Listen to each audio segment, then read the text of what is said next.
Hello guys, sa araw na ito gagamitin naman natin itong napakagandang tool para ito'y para sa karwas, pero ngayon gagamitin na naman natin sa pag-spray ng mangga.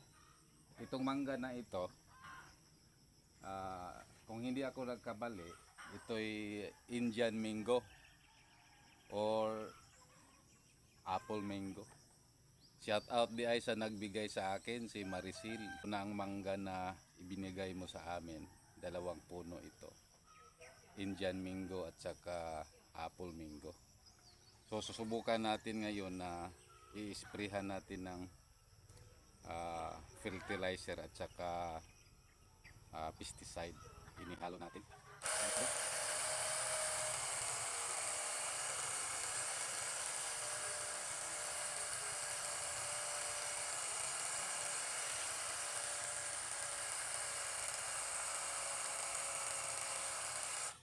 Guys, napakaganda guys, kahit mataas yung puno ng mangga, kaya niyang abutin sa likod.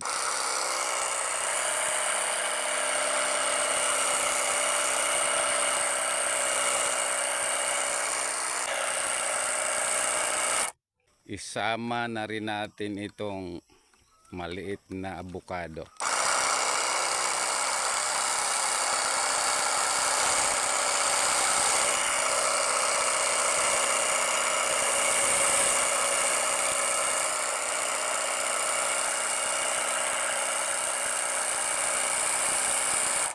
Saka itong pomelo.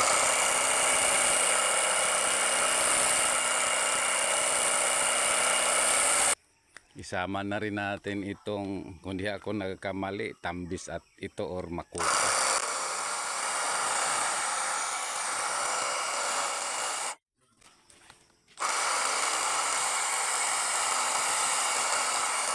So itong binangon nating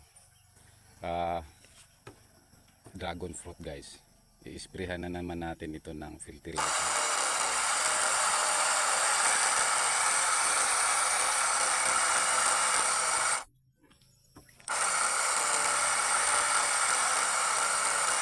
Ubusin natin ito sa dragon fruit.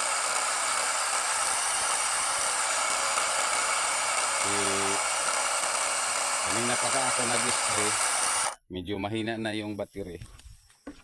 So, mababa naman ito.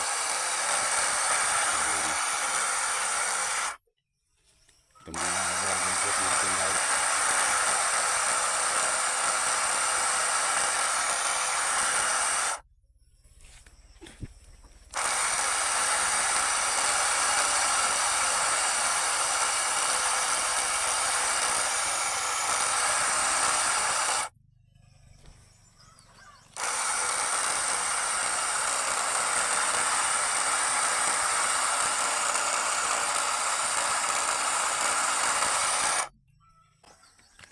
Sa malaking puno. At salamat sa Diyos sa kanyang pagpapala at sa mga opportunity na ibinigay niya sa amin, at sa kanya ang pagpupuri at kaluwalhatian. To God be the glory.